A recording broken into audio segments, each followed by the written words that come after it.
La polémica fue Mitre con Vicente Fidel López por Güemes y Belgrano.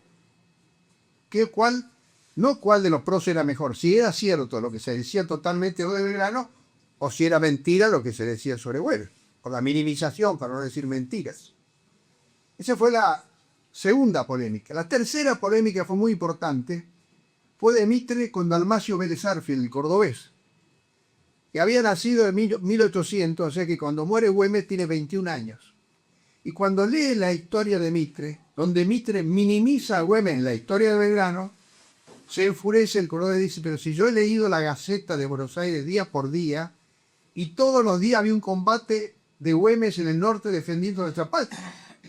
Sobre todo desde 1816 a 1821, donde Belgrano era jefe de la retaguardia, jefe del Ejército del Norte, estacionado y no movilizado en Tucumán desde 1816 a 1820, cuando se va hacia Buenos Aires a reprimir a los caudillos por orden del gobierno central. Esa polémica fue brava porque Mitre estaba documentado para decir cosas. Vélez Arfield era un gran jurista, pero no tenía la misma documentación. Pero sí tenía una inteligencia que hoy me doy cuenta, nos damos cuenta, los que hemos estudiado la historia de Güemes, cuando digo hemos, digo somos muchos. Cuando Vélez Arfield dice, Mitre lo minimiza a Güemes porque es un caudillo, y lo que no sabe es que un caudillo salvó a la patria. Y es tan grande su gesta que es a la altura de la de Bolívar, con la diferencia que él estaba en una provincia mucho más chica, ya estaba dividida Salta, de la Intendencia de Salta del Tucumán, Santiago del Estero, Catamarca, Salta, Jujuy y Tarija. Esa polémica a Mitre lo puso en la atención de que podía peligrar su tesis. Entonces, en la historia de San Martín ya da un nuevo vuelco más defensivo de Güemes. Ya lo reconoce como el hombre que contuvo a las fuerzas realistas y le permitió a San Martín cruzar los Andes e independizar Chile. Pero todavía no estaba la cosa. Yo hice pública una carta que Mitre y la Junta de Numismática Americana le envió a mi bisabuelo Martín Miguel Güemes Castro, que vivía en Rosario de la Frontera y era el mayor de los Güemes, donde la Junta de Numismática, firmada por Mitre, Carranza, Marcó del Pont, todo lo que después van a constituir la Academia Nacional de la Historia, encabezada por Mitre, le dice a mi antepasado, a mi bisabuelo, ya vendrán horas de reparación y de justicia para los que como su ilustre antepasado nos dieron una patria libre e independiente.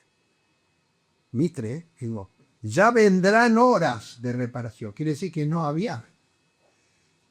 Bueno, igual tardó porque Buenos Aires seguía a través de los historiadores de nota, Mitre, Vicente Fidel López, los que siguieron en la academia, y sus epígonos, o sea, sus seguidores, seguían en la línea de Mitre.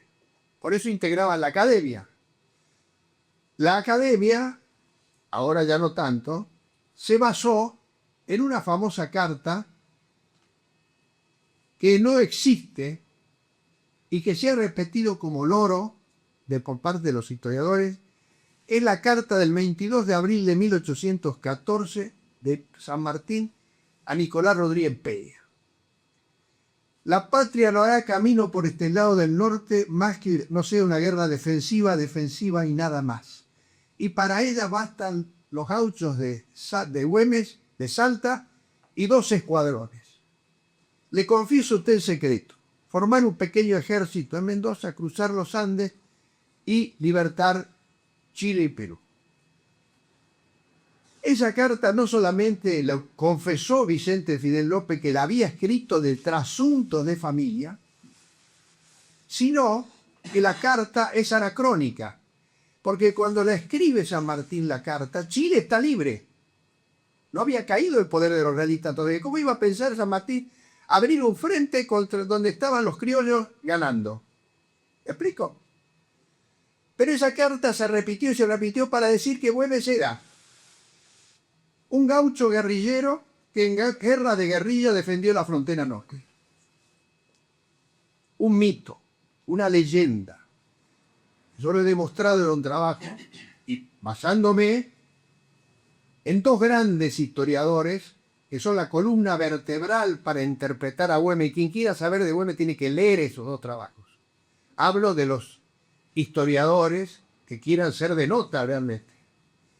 La historia del general Güemes y de la provincia de Salta, o sea, de la independencia argentina, de Bernardo Frías, que son 6 tomos, escrita, terminada de escribir a fines del siglo XIX y principios del XX, cuyos 2 últimos tomos, que eran los principales, no se publicó hasta muchos años después, y la historia Güemes documentado de 50 años de trabajo de la familia Güemes, comenzando con la recopilación que hizo el doctor Joseph Reinhardt, el médico de Belgrano, que admirado por lo que hacía Güemes, empezó a juntar los papeles de Güemes, que Güemes no tenía tiempo para estar juntando papeles.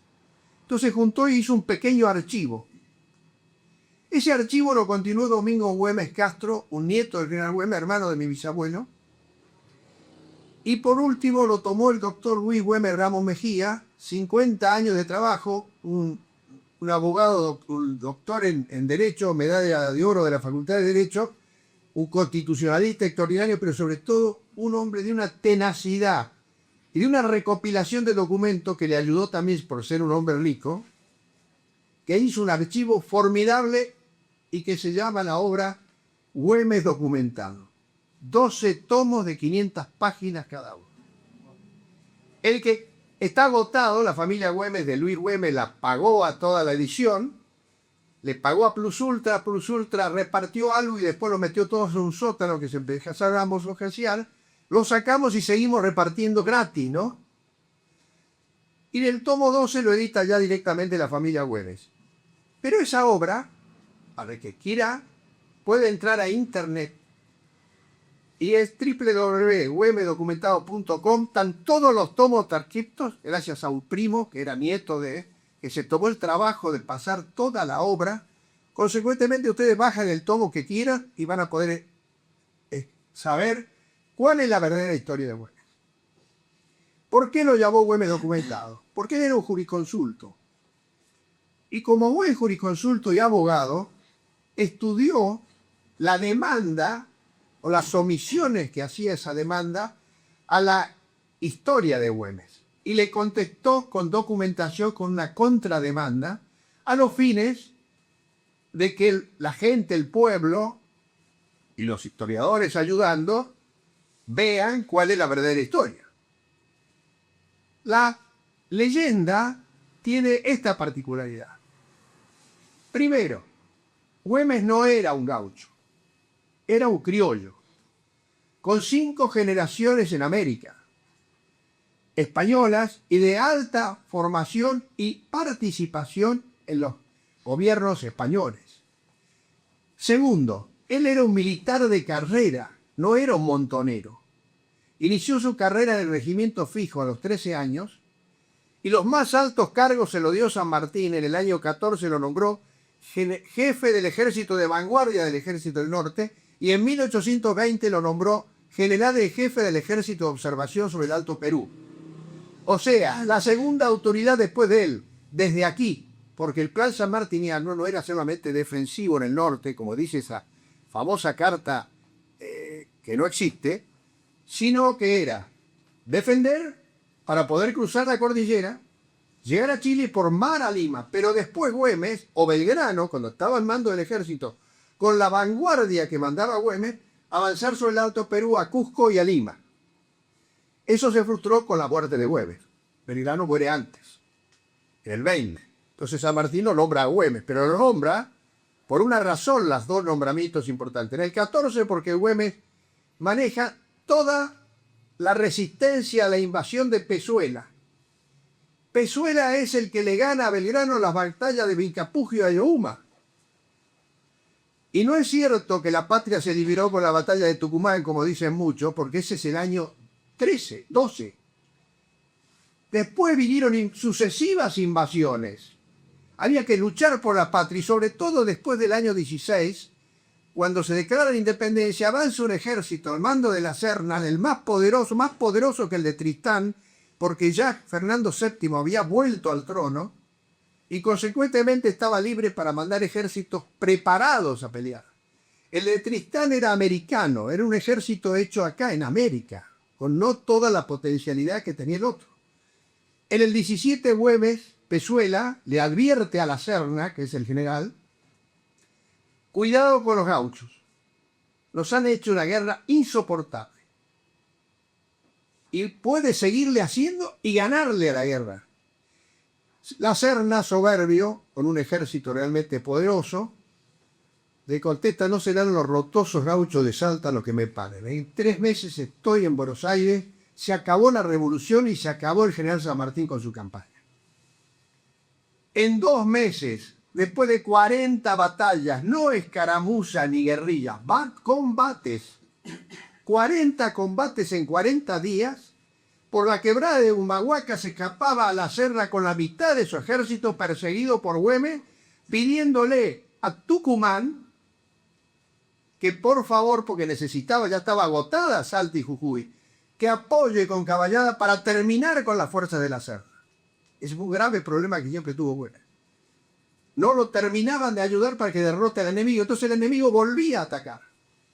En el 20, me quiero referir a la designación de San Martín, tan importante, avanza Canterac y Ramírez con un poderoso ejército, pero esta vez la gloria de Güemes fue más grande todavía, porque todo el litoral estaba en anarquía.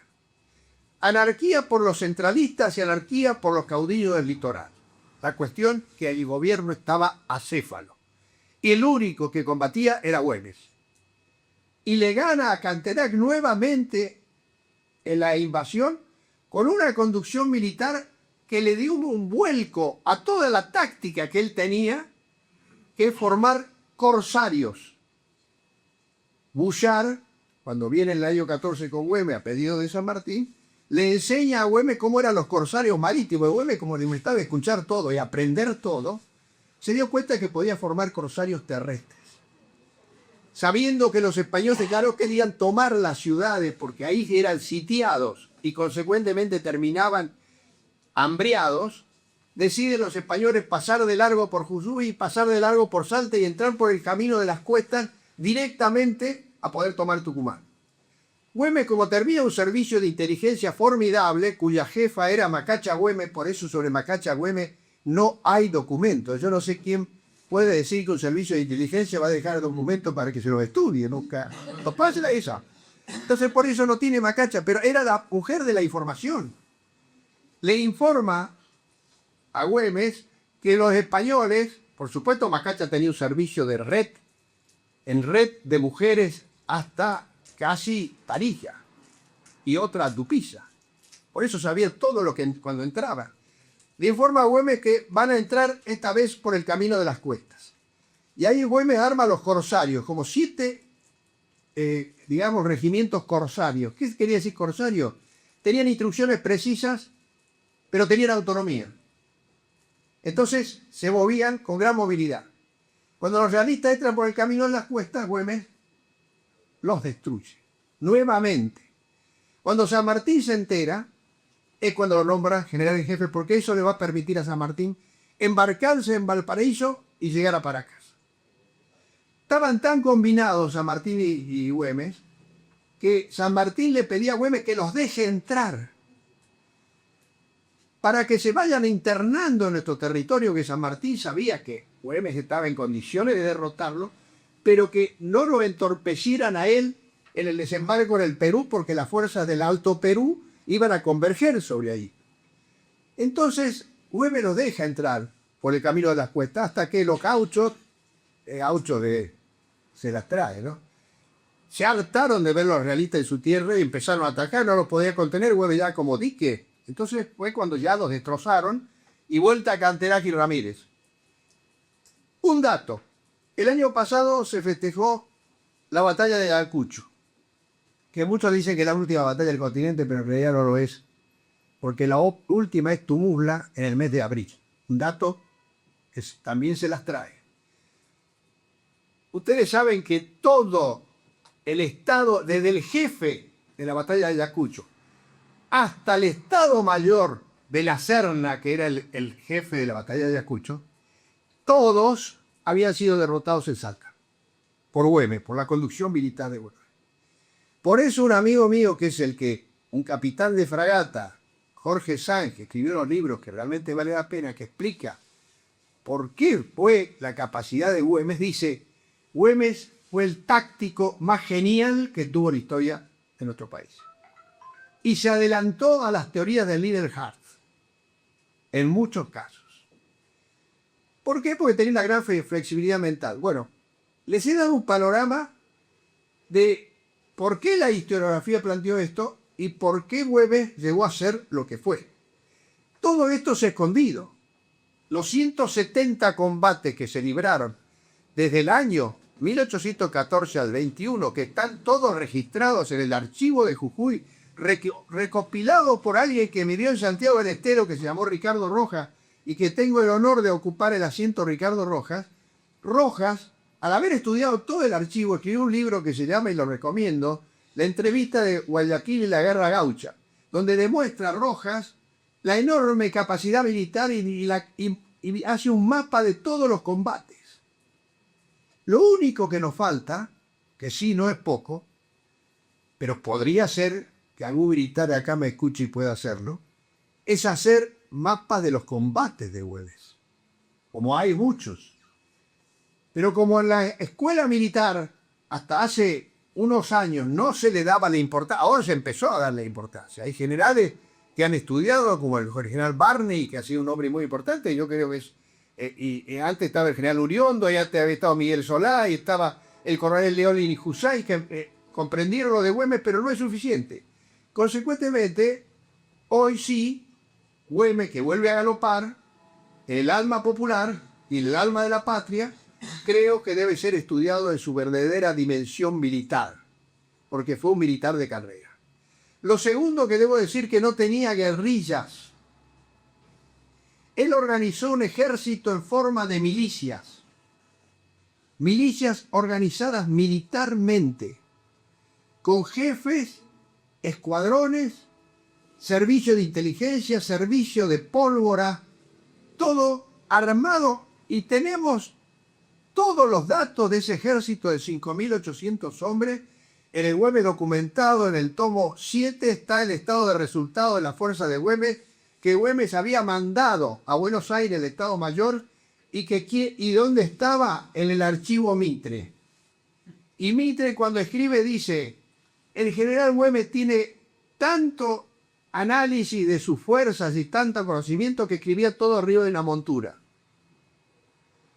Mi tío Luis Güemes, el autor del Güemes documentado, que le enfureció este tema, dijo: ni lo voy a mencionar, pero voy a poner que el estado de resultados que él dice que Güemes hacía en la montura estaba en el archivo, porque Güemes había mandado al Estado Mayor el estado de resultados de sus fuerzas. ¿Se dan cuenta cómo se escribió la historia, no? Este planteo tiene también otra vuelta. Güemes es triunfador del... Bueno, en las invasiones inglesas combate la defensa y reconquista, toma un barco a caballo. Antes había estado en la represión del contrabando, había sido premiado como defensor y reconquistador de Buenos Aires. La familia Güemes entregó el premio y está en el Regimiento V de Caballería. Después controla las comunicaciones. Después de mayo del 10 es el primero que está en la quebrada de Humahuaca, pelea en Cangrejo bajo las órdenes de Diego de Purredón, dato que después les voy a decir algo, y Güemes triunfa en la batalla de Suipacha. No me voy a extender en explicarle la batalla de Suipacha y por qué digo documentalmente que fue él el ganador de la batalla. Pero le voy a dar un solo dato. Tenemos quienes murieron, que fueron 2, porque la batalla duró 15 minutos como la batalla de San Lorenzo. Con la diferencia que en San Lorenzo hubo menos fuerzas en choque, y estas de Suipacha había 800 hombres en choque contra 1.000 de la vanguardia española. Eran 2 vanguardias que chocaron. La derrota de Suipacha le produjo pavor a los españoles. se retiraron precipitadamente, no pensaban que podían ser derrotados así, hacia el río Desaguadero, que era el límite del virreinato del Río de la Plata. Por eso tampoco es un defensor de la frontera norte, porque nuestro límite era el río Desaguadero, virreinato del Río de la Plata, que abarcaba la Argentina, el Uruguay, Paraguay, Bolivia, norte de Chile y sur de Brasil. En ese territorio nació Güemes. Y en la intendencia de Salta del Tucumán, que ocupaba todo el norte, bueno, después de la batalla de Suipacha, a Güemes le encomiendan un plan defensivo, después de Huaqui, de la derrota de Huaqui, que Güemes se queja ante Castelli, que lo borró en parte de la batalla de Suipacha, se queja de que se quedan parados en Potosí y hacen un pacto con los españoles. Entonces Güemes dice, la demora criminalísima de Laja nos trajo la derrota de Huaqui. Que un capitán, triunfador en Suipacha, le diga al jefe Balcarce y le diga a Castelli, el comisario de guerra jacobino, que estaba haciendo macana tras macana en el Alto Perú por no conocer el Alto Perú, era tremendo, se tuvo que retirar. Pero le dieron un plan para que defienda Tarija después de Huaqui. El problema de las armas fue un problema clave de la guerra, los militares lo saben, y el problema de las armas Güemes lo tenía muy claro desde ese plan defensivo. Por eso todos los conflictos que tuvo con Rondó cuando sacó las armas de Jujuy para preparar la defensa, y cuando le pidió a Arauz las armas del ejército del norte porque Belgrano se había ido, son las únicas veces que Güemes actuó en una discordia entre argentinos, porque él venía las armas para combatir con San Martín y antes para llegar más rápido a terminar la guerra de independencia. Esa es otra clave que les tiro para entender. Y el visir, Bernabé Arauz, como él lo que quería lo dijo en una carta del año 1806, le escribe a su hermano y le dice, Salta no tiene las ventajas que usted cree. Si trabajamos conscientemente, en poco tiempo Tucumán será más que Salta.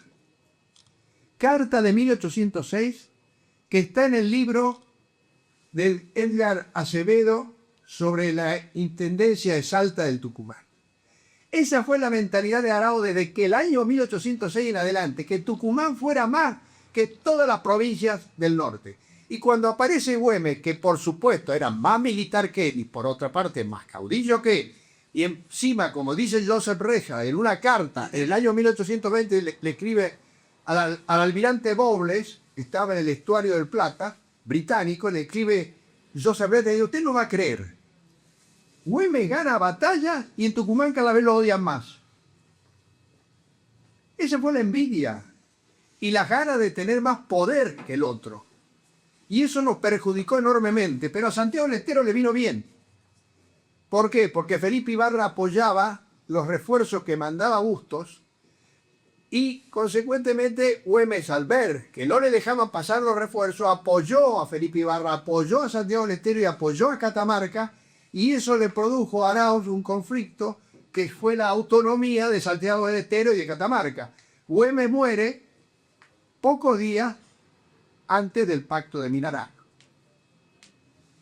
donde interviene Pacheco de Melo, que era íntimo amigo de Güemes. O sea que si en Santiago se estudiara bien la autonomía, deberían decir que la gran amistad de Güemes con Francisco Borges, el precursor, y con Ibarra, fue tan importante Güemes que pagó con su muerte también la autonomía de dos provincias hermanas. Salvo Jujuy con Manuel Eduardo Arias, que de autonomía no entendía nada, pero que tenía una envidia tremenda militar. Pero no me quiero tampoco ahondar en eso. Voy a cerrar. Me pasé, viste que sí fue amigo. Yo digo, voy a pasar esto y no lo paso. Me entusiasmo porque quiero explicarles una. Estamos en 7 de junio, día que fue herido Güemes. Y ustedes dirán, ¿cómo llegó a esa situación? Llegó a esa situación por lo que les estoy diciendo, que en 1819, un golpe de facto, de hecho, de Abraham González en Tucumán, voltea al gobernador legítimo que estaba designado por la Constitución de 1819. que por supuesto no goza de buena prensa porque dicen que es una constitución unitaria, pero una constitución que nacía de un Congreso Constituyente de la Independencia. Tenía legitimidad, validez. Y Bernabé Arauz voltea al gobierno, no me acuerdo del nombre, que era, no me voy a acordar, pero sí, ese es el primer golpe de facto que produce la anarquía también en Tucumán y la anarquía en Buenos Aires. Ahora ustedes dirán, esa anarquía, ¿qué hilación tenía? La hilación que tenía es que, y este es un tema también complejo, la logia Lautaro se había dividido en logias provincias. Logias provincias quería decir dividir las regiones. Y ya habían empezado de Buenos Aires cuando separan la intendencia de Salta del Tucumán del 14. O sea que todo el peso de la guerra queda en Salta y no en Tucumán. Y Tucumán no tiene ninguna batalla después de la batalla de Tucumán. Eso le he dicho a los tucumanos, dile, yo demuéstrame una batalla, quiero saber una. Todas las demás se hicieron de Salta y Jujuy. Háblenme de la autonomía, hablan de la autonomía, que Güemes quería ser un autoritario y ellos, Bernabé Arauz, los subjugaba a Catamarca y a Santiago del Estero. Me hablan de la autonomía de Manuel Eduardo Arias, y Manuel Eduardo Arias quiso matarlo a Güemes, por eso Güemes, como no fusiló nunca, lo mandó a Tucumán. Qué error, ¿no? Yo creo que fusilado sin asco. Lo manda a Tucumán y ¿qué hace Arias? Se pone a las órdenes de Bernabé Arauz. Y cuando se produce el conflicto con Güemes, es un conflicto, vuelvo a repetir, por la cuestión de armas, del parque de armas que estaba en Tucumán, que Güemes se lo pide y no se lo da. Güemes le pide sucesivamente al Cabildo que mande misiones para hablar con Arauz. Y todas fracasan. Entonces Güemes le pide al Cabildo que le declare la guerra, pero no a Tucumán, a Arauz. Porque Güemes tenía claro, él no quería que pelear contra Tucumán con la provincia, por una cuestión de provincianía lugareña. Y la prueba que está que comete otro error. Los hombres cometen errores. Lo pone de jefe a un tucumano, Alejandro Heredia, que va a ser un gran caudillo después. Pero cuando Heredia, las fuerzas de Salta, ganan en acequiones y trancas y se pone enfrente a Tucumán, en lugar de hacer lo que Güemes le dice, si usted llega a Tucumán, ocupe Tucumán, lo destituye a Arauz y llame a elecciones para que haya un gobernador de Tucumán. Pero este hizo la anarquía. ¿Qué hace Heredia? Estas negociaciones. Y ahí Arauz, que era artero, y Eduardo Arias era un intrépido mestizo, audaz, en plenas negociaciones ataca a las fuerzas de Güemes y la derrota en Rincón de Marlopa. Eso produce, porque estaba comunicado, que en Salta, un grupo de un partido que se llamaba La Patria Nueva, que era enemigo de Güemes, en la cual estaba Facundo de Subiría, Antonino Fernández Cornejo, que era tío de Güemes, y Güemes le decía tío Antonulo, pero no era tan Antonulo, ocupan el poder. Lo destituyen a Güemes con un decreto del Cabildo. Entonces los gauchos, cuando se dan cuenta que avanza Güemes, tiran los fusiles y gritan ¡Viva Güemes! Y toma el poder de vuelta. Una semana duró. Eso es una de lo que pasa antes de ese 7 de junio. Pero Güemes está rodeado realmente de traidores, de oportunistas. Los traidores eran los que se juntaban con los godos. En el Tucumán iban todos los prisioneros españoles, los mandaba Güemes a Tucumán y claro, no se dio cuenta, se empezaron a ajustar los gallegos, empezaron a poner almacenes, le vendían al ejército del norte que estaba estacionado y no se movía a combatir, ganaban plata y consecuentemente se empezaron a poner en contra de Güemes. Hasta formaron un batallón, que era un batallón de españoles que lo mandaba Manuel Eduardo Arias. Son datos, ¿no? Pero son datos que hacen a toda la problemática. Cuando gana en el Día Grande de Jujuy, en esos días que le estoy contando, José Ignacio Gorriti, mientras Güemes se está enfrentando a Arauz, Olañeta, que es el empecinado, no sé si ustedes conocen el famoso empecinado en España, que se levanta contra Napoleón y le dice el empecinado porque era una valentía y una tenacidad. Olañeta igual, un hombre del rey tenaz. Cuando ve que Güemes pierde en Rincón de Marlopa, le hacen el golpe acá después del Día Grande de Jujuy, que había ganado José Ignacio, manda por el camino del despoblado, que es el camino que va desde La Quiaca, que es el camino de los contrabandistas, aún hoy, ¿no es cierto, mi mayor, comandante mayor? A mí me lo explicó un comandante mayor en La Quiaca, me dice, todavía Güemes entran por ahí los contrabandistas, nosotros los tenemos que correr por ahí. De día no se mueven, pero de noche caminan. Y llegan hasta la zona de San Antonio Cobre, entonces aparte bajan a Salta por la Quebra del Toro. Por ese camino del despoblado se metió el Barbarucho Valdés, que era un contrabandista que trabajaba con Arauz, contrabandeando porque la comunicación comercial estaba cortada por la guerra con el Alto Perú, que era el eje de la riqueza de nuestro norte. Entonces ahí el Barbarucho entra, pero tiene información por un hombre que se llamaba Mariano Benítez, tiene información de dónde está Güemes. Le tienden una trampa, le mandan una carta para que vaya a la ciudad. Güemes va a la ciudad y va a la casa de Macacha. Y comete con Macacha dos errores. Macacha le dice, se han visto reflejos de fusiles en la zona del Lecer. Y Güemes no le lleva la... No, mujer, habrá dicho. ¿Cómo van a entrar por ahí? Si ahí tenemos un montón de amigos. Yo estudié las fincas que habían ahí y no eran un montón de amigos. Y después lo rodean, le hacen una ratonera en Salta, las calles que iban al centro, las calles que iban para el sur, la del este, el oeste. Había un tagarete de Tineo, que era hoy la calle Belgrano, lo saben los salteños, los que habían de ahí, y había un puente de piedra que daba para el otro lado, donde estaba la casa de su madre, y donde se podía también escapar. Bueno, eso cuento porque Güemes no pensó eso. Cuando estaba con Macacha sintió unos tiros de fusiles en la plaza y creyó que era un conflicto menor. Entonces lo manda a Refojos a que vaya a ver qué pasa. Refojos va con un grupo de los infernales, que era el cuerpo de élite de Güemes y tiene el cuerpo de protección de Güemes. Vamos explicando quiénes son los infernales, ¿no? Entonces, ese cuerpo de protección, Güemes tenía 40 que lo habían seguido a Salta.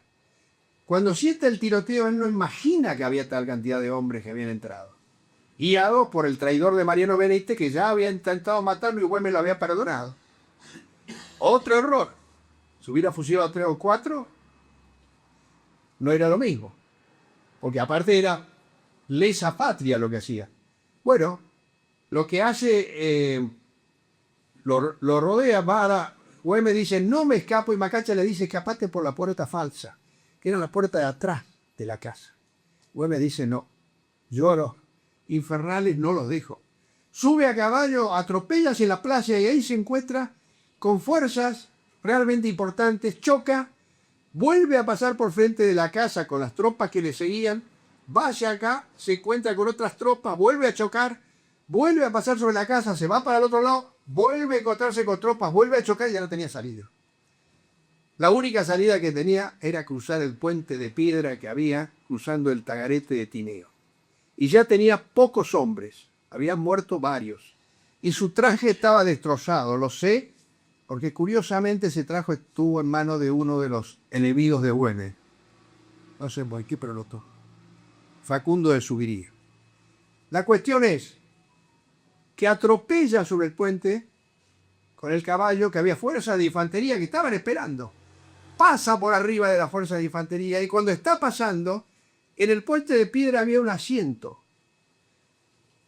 Los trabucos tenían un tiro a corta distancia.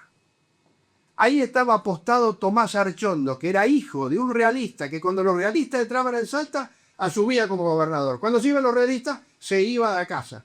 Y así sucesivamente. Y Archondo los odiaban a Güemes, porque eran godos. Le desenraja el tiro. Ese tiro es fatal, en un día como hoy. Ese tiro le trae una septicemia, una enfermedad del cuerpo. Si hubiera habido penicilina y esas cosas, se hubiera salvado.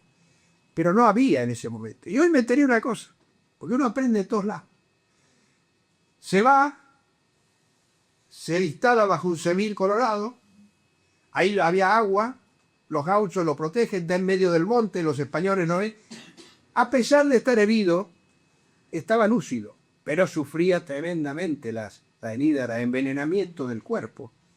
O la nieta, que no sabía que estaba herido de muerte, manda 2 emisarios con una carta sellada para que se entregue, que le va a proteger la familia, que ya le habían puesto precio, y consecuentemente que pudiera salvarse porque no tenía médico, se lo había dado a Belgrano, entonces se precia.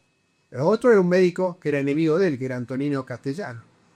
Entonces, ahí en ese momento Güemes se incorpora en el catre cuando le va a entregar la carta, herido de muerte. Lee la carta. Era muy orgulloso, ¿no? Tenía un orgullo terrible. Para mí, ¿no? Agarró la carta y la tiró.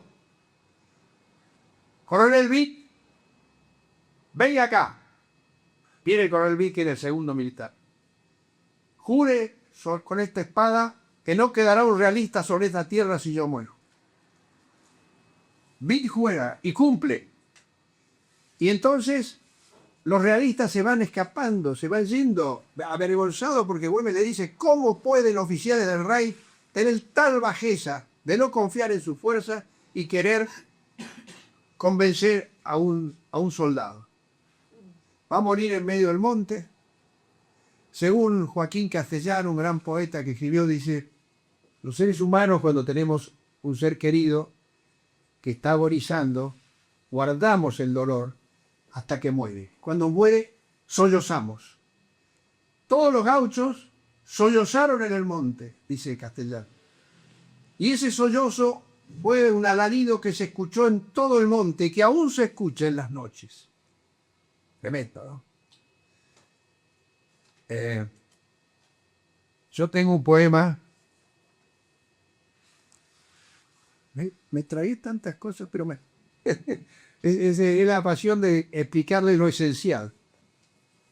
Juan Carlos Dávaro escribió un poema. Yo le voy a dar 2 poemas, porque los poemas dicen todo.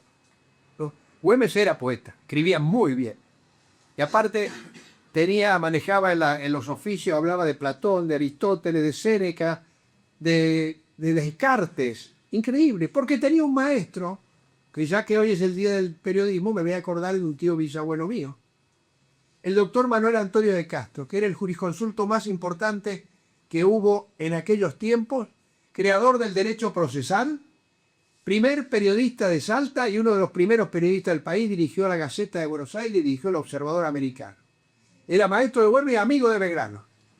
Hay una página imborrable de Castro cuando pasa Belgrano hacia Buenos Aires, diciendo, cuando lo va a visitar el gobernador de Córdoba y lo ve en un catre y en una enfermo y solo y realmente con una simpleza y una humildad impresionante.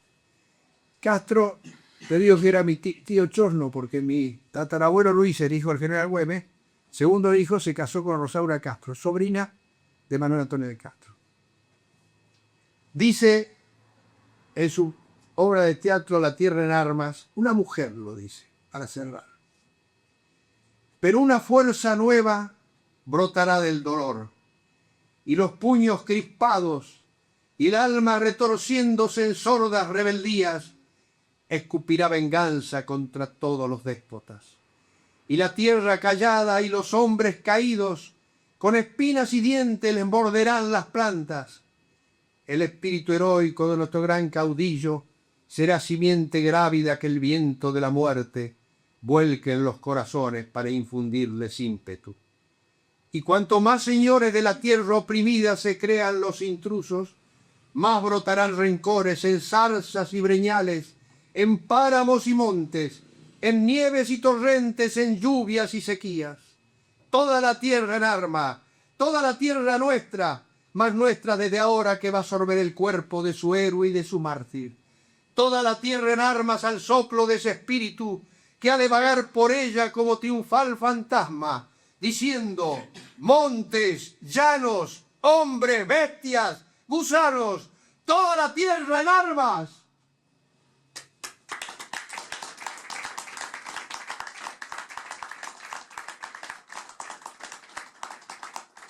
Me he tragado cartas de Güemes con Carmen Puch, de Carmen Puch con Güemes, que mostraría una parte humana, pero quise hacer un planteo militar y sobre la historiografía y la leyenda.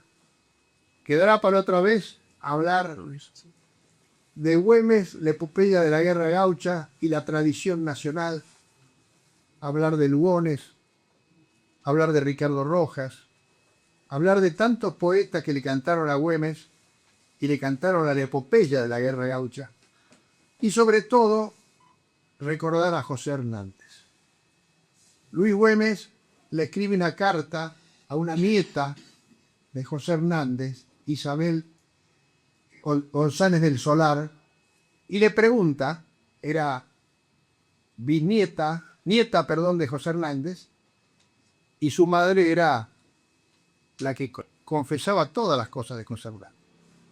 Y le pregunta a Luis Güemes, en una carta que trae Güemes documentado en el tomo 1, ¿es como nosotros hemos escuchado siempre en nuestra familia, que el nombre Martín es por Martín Güemes? Entonces Isabel González de Solar le cuenta, en nuestra casa, mi madre, que guardaba todos los secretos del poeta, siempre nos dijo que Hernández le puso Martín al Martín Fierro por el más gaucho de los guerreros de la independencia. Y Fierro porque de Fierro es el alma de la pampa hermana del gaucho del norte que nos dio la independencia. Y como quiso que su libro fuera un símbolo de energía nacional, se llama Martín Güemes o Martín Fierro.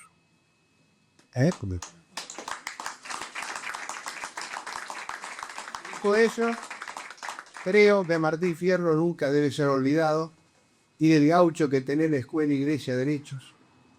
El fuego para calentar debe empezar por abajo.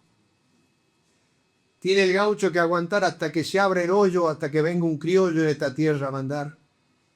Y por último, algo que en estos días me parece que es de plena vigencia.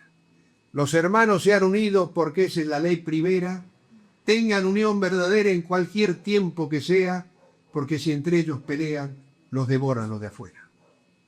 ¡Viva la patria!